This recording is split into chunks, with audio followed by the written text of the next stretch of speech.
Welcome to মনোবল global academy, the hub of scientific happiness. দৈনন্দিন জীবনযাপনে আমরা যা মনে করি আর আমরা যা দেখি এর মধ্যে অনেক পার্থক্য। অধিকাংশ সময় আমরা মনে মনে যেটা ভাবি বা যেটা ভয় পাই বা যেটা শঙ্কা করি, দুশ্চিন্তা করি বা আমাদের যেটা কল্পনা করি, বাস্তবে অনেক ক্ষেত্রেই একরকম হয় না।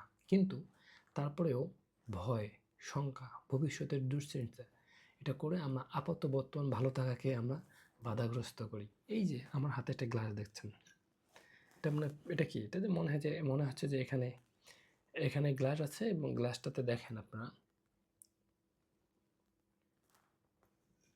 আমি পান করলাম, কিন্তু আসলে কি আমি পান করছি? দেখেন তো, এখানে কিন্তু এটা কিন্তু ভেতরে এমনভাবে সেট করা, তার ভেতরে মনে হচ্ছে, দূর থেকে দেখে মনে হবে যে না আমি এটা পান করেছি, এটা পান করিনি। তা আমাদের জীবনের ক্ষেত্রে হয় কি, আপনি ভালো আছেন, কিন্তু অনেক সময় মনে হয় এই যে মানে যখন খারাপ অবস্থায় বিশেষ করে থাকেন, যখন সময় ভালো যায় না, অনেক কিছুতে নেতিবাচক পরিবেশ থাকে, তখন মনে হয় যে আপনি রাস্তা দিয়ে যাচ্ছেন, কেউ আপনাকে দিয়ে তাকিয়ে মনে হয় আপনি যেটাতে ব্যর্থ হয়েছেন বা আপনার খারাপ অবস্থা তৈরি হয়েছে বা কোনো কিছু নেতিবাচক কিছু ঘটেছে জীবনে, আপনি অনুভব করবেন যে হয়তো ওই ব্যক্তিটা এটাই ভাবছে বা আপনাকে নিয়ে সমালোচনা করছে, পরচর্চা করছে। বস্তুটা কিন্তু দেখেন যে হ্যাঁ, করতেও পারে, কিন্তু অধিকাংশ সময় আমরা যেটা মনে করি যে অন্যরা মানে আমার দিকে তাকায়, আমাকে দেখতেছে। আসলে কি জানেন? তাকানোর না সময় নেই। প্রত্যেকটা মানুষই ব্যস্ত। প্রত্যেকটা সংসার সমস্যার সমুদ্রে নিমজ্জিত। প্রত্যেকেই অর্থনৈতিক, বাচ্চা-কাচ্চা, ছেলে-মেয়ে, সন্তানাদি এই যে এইসব বিষয় নিয়ে এত পরিমাণ ব্যস্ত, অন্যকে নিয়ে সমালোচনা করার সময় সাধারণত থাকে না।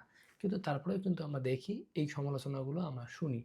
তো তখন কী করতে হবে? শুনেও না শুনে ভান করতে হবে, আমার যেটা কাজ সেটা আমাকেই করতে হবে। এই যে সাইকোলজিতে, মনোবিজ্ঞানে হিলি ইলিউশন, ডিলিউশন, হ্যালুসিনেশন এই শব্দগুলো আছে, যে এগুলো কি ভুলভাবে দেখি।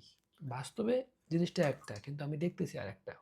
এটার যে প্রকৃত যে জিনিসটা আমি না জানার কারণে এটা আমার একটা নেতিবাচক প্রভাব আমাদের শরীরের মধ্যে পড়ে। কারণ আমি ভাবনাটা তো ক্ষতিকর, ভাবনাটা তো বাস্তবসম্মত না। তো এই জন্যই বলা হয় যে ভালো থাকতে হলে ভালো ভাবনা থাকতে হবে। ভালো থাকার অর্থ হচ্ছে ভালো ভাবনা। ভালো ভাবনা থাকলে আপনি ভালো থাকবেন এবং না দেখা জিনিসকে কল্পনা করে নেতিবাচক কখনোই ভাবা যাবে না। এটা শরীরের জন্য ক্ষতিকর, জীবনের জন্য ক্ষতিকর। সবাই ভালো থাকবেন। Thank you.